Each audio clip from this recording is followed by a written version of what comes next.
All right, hey guys, it's Tanner with Sports Mockery here. I'm here with Dan Argueta, who is headlining at LFA 123 on Friday. So first off, Dan, this event's taking place in the Chicagoland area. You're from Orland Park. Can you just tell me a little bit about what that means to headline a card in kind of your hometown area? It's awesome. I've been smiles, for the last 2 weeks. Usually leading up to a fight, it gets more and more like nerve wracking, and you're like, oh man, like you don't want it to happen yet. This time I'm excited. I just want it to get here. I can tell you this, I'm just ready to fuck something up. I'm just ready to go, man. I'm dialed in. Weight's good. Training's good. I got my coach and my manager here in the car with me. Cub Swanson gets in tomorrow. We're ready to rock. Sweet. This is the first card that you've headlined? Yes.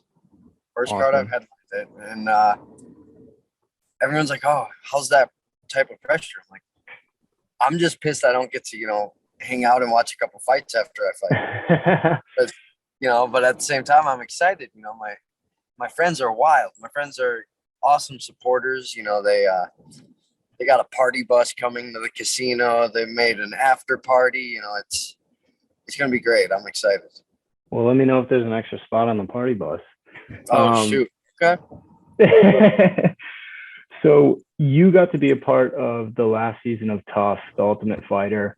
Tell me a little bit about what that meant for your career, and especially working with guys like Brian Ortega. Well, I started working with Brian about a year and a half before the show even happened. When I was out in California, he began working with us.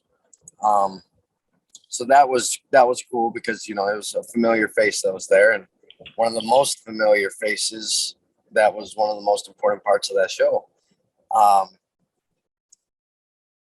Whenever people ask me, oh, what do you think it did for you and this and that, I always revert back to what Greg Jackson said to me, before leaving. He knew I was very on edge. I was ready. I just told him, I'm like, I just want to win this thing. I just want to win this thing. He goes, don't worry, go get there. Just win this fight. Get through this fight. Have a good fight. And I never understood why it wasn't only about winning that. That show's a vehicle for your career. Mm-hmm. Us fighters always talk about how, we only get 15 minutes at a time to show the world, who we are, what we're about, our fight style, everything. That gave me my entire episode about me, and worldwide on ESPN. That was awesome. It was a vehicle for my career.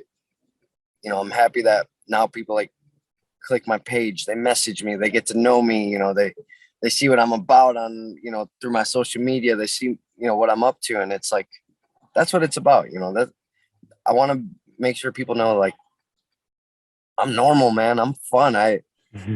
On top of training my ass off, I think I'm pretty cool sometimes. Yeah, man, you've been cool with me so far, so I appreciate it. So what are the goals for 2022 and then onwards in the future as well, just in terms of career wise? All right, so I got 3 goals this year. Okay. Get 4 fights. 4? Don't get 4 fights, including this one. So 4 total. Okay. 4 fights this year. Don't get over 160 pounds ever, so that if the UFC calls me, I know I can make weight in 2 weeks. Okay. And stop being late to fucking practice. Which one do you think is the easiest attainable? 4 fights. You think? That's a lot. I mean, most people are happy if they could get 3. The year I made my pro debut, I had 4 fights in 10 months. Wow. All right. All with LFA or no, outside promotions that we don't really like them. I shouldn't say that. We don't really. Yeah. That's fair. Um, so you mentioned Greg Jackson earlier, and I saw on LFA's Instagram they posted a picture of the two of you, and they called you Greg Jackson's next superstar. What does that Yo, I hate mean? that. Why do you hate that? I don't know what that's about. Diori, they called me Greg Jackson's next superstar. How do you feel about that, D? He's all about it. Who are we talking to here? Driving the vehicle is one of my head trainers, Diori Dominguez. Okay. He's, probably he is my main mentor out in New Mexico. Okay. Greg Jackson's, right-hand man, his shooting instructor. He's also a shooting instructor for John Jones and other top-notch fighters, training us to become lethal weapons as well. He's a brown belt, began under Hoist Gracie back in the day before UFC 1. Damn. Yeah, he was military. He's a bad dude, and I like to bring him to all my fights with me. I live in his guest house up in the mountains in New Mexico. I trust him, so that's why I had to ask him what he thought about Greg Jackson's next damn superstar. Well, what does that mean to you? I mean, you already mentioned some of the people that Greg Jackson is. Obviously, he's a big name in the MMA community. He's a huge coach, one of the original guys. Has a long history. I mean, you joke about it. You say you don't like it, but is it special to be called that by somebody? Of course, it's special. It is special. But I'm a normal dude, man. I like to fuck around, have fun, hang out with my girlfriend, joke with the team, and when I think of superstar, I think of I don't know, it just doesn't always have the best thing. Like, I do want to be different. I want people to know, wow, Dan's cool. Dan, look, Mark Wahlberg, that guy. That's how I want people to think of me. I gotcha. I think cooler than Greg Jackson's next superstar is, that one, it makes me giggle, chuckle. It's cool because, obviously we've been planning my career for years now. We've stuck on track. Greg called it Dan's Successful Life Program. And, we've been on track following everything just step by step. And, I've worked for it. I did work for it. It's not like this guy's a bust. No, man, I worked for it. It wasn't easy. A lot of guys, I don't think they would have been able to step in my shoes and do it. So how did you cooler than that is, being called Cub Swanson's protege. That is some of the most bad that gave me butterflies when they said that. That one of probably my favorite fighter, probably my favorite personality of a fighter. He's one of my biggest role models. He's someone's hero, and that right now he's in this part of my life. He's been my hero. He, helped turn my life around, help me achieve goals and reach opportunities that I probably wouldn't have been able to without him. And that's badass to be called his protege. People really look up to that guy, the king of California. He's coming out to the fight. Is he going to be in your corner? Yes, he gets out tomorrow. Okay. This will be his first time actually meeting my family. Oh, really? We're all staying at my family's house. Yeah. So how did you end up from Orland Park out in New Mexico at Jackson Wink?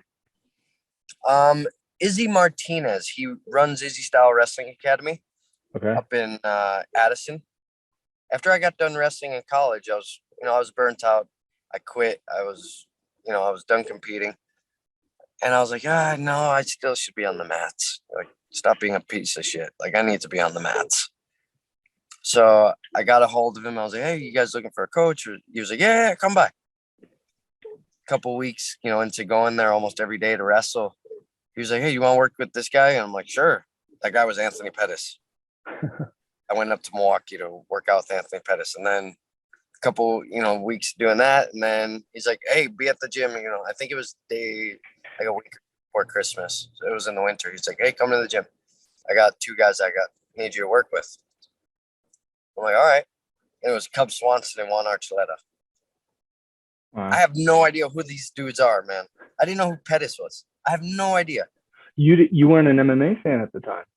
No, I was just wrestling.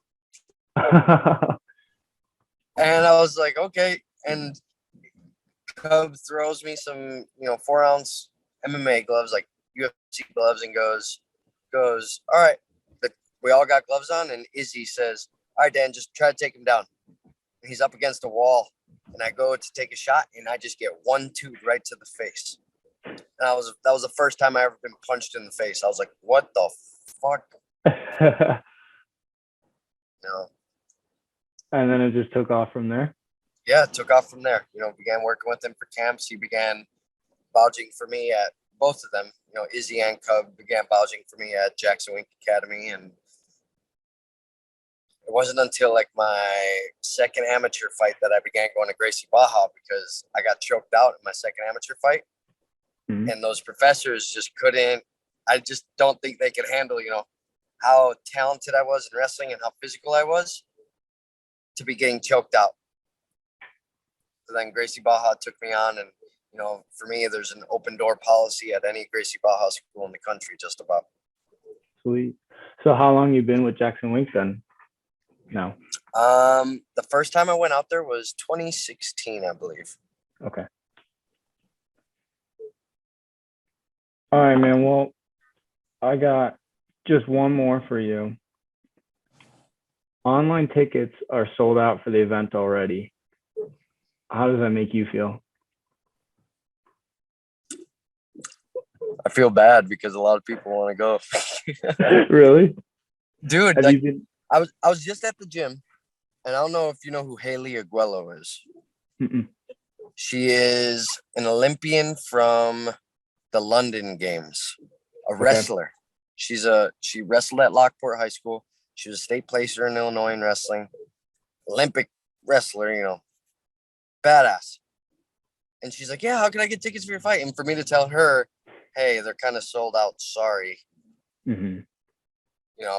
But they're going to be selling them at the door. I've been telling people I'm going to go put up flyers at a couple bars, probably tomorrow morning.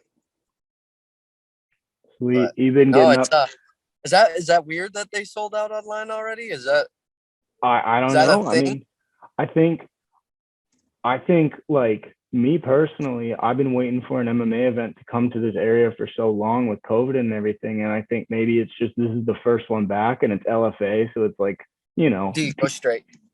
People know LFA and whatnot. So maybe they're just so excited to go see some stuff finally. But I don't know. I heard, I sold like 6 or 7 VIP tables. The next person only sold 2. Wow. Have you been getting hit up all week or all month? The last 2 weeks. Okay. Since Saturday, I've done about 12, maybe 15 interviews. Really? Yeah. I think you're smart to cut it off after a certain day in the week. I don't blame you. Oh, yeah.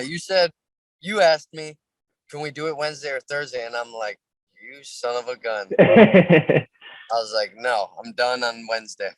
Tomorrow morning, people, the cutoff is tomorrow around noon. And it's all business. I got to make this damn weight. Go get in a fight. Oh, make this damn weight. Enjoy the heck out of, my family, friends, and trainers that are all going to be here having dinner with me the night before the fight. It's going to be great. How's the weight look? You confident? Good, man. Yeah, I'm already a gallon in today.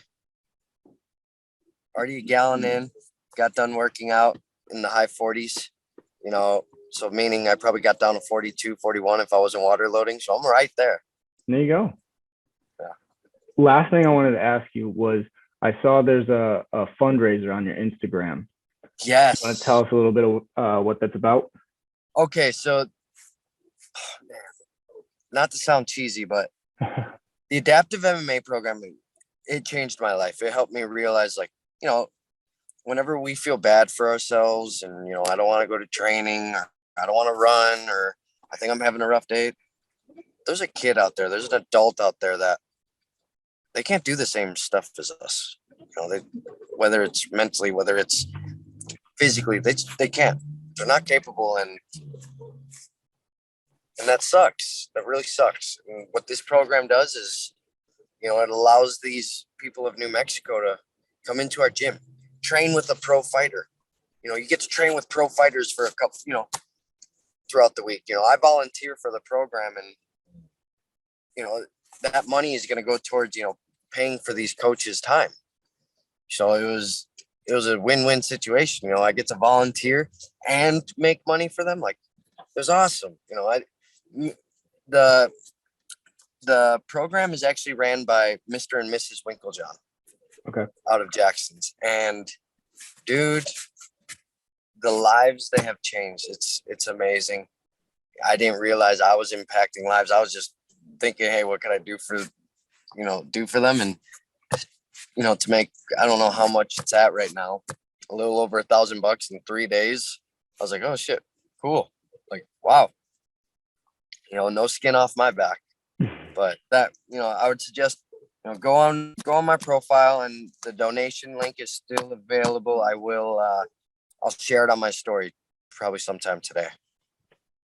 Well, that's awesome. All right, Dan. Well, I'll stop bombarding you and let you get to wrestling. Are you going to be at the fight? Oh yeah, I'm gonna be wherever they're putting the press. That's where I'm gonna be. So okay, make sure to shoot me a message after the fight, so we meet up. We can take a picture, and you can come to the after party. For sure, my man. I appreciate that. All right, more than good, you know, dude. Thank you. No, all right, well, best of luck, man. All right, you guys have a good one. Thanks. Thanks. See you.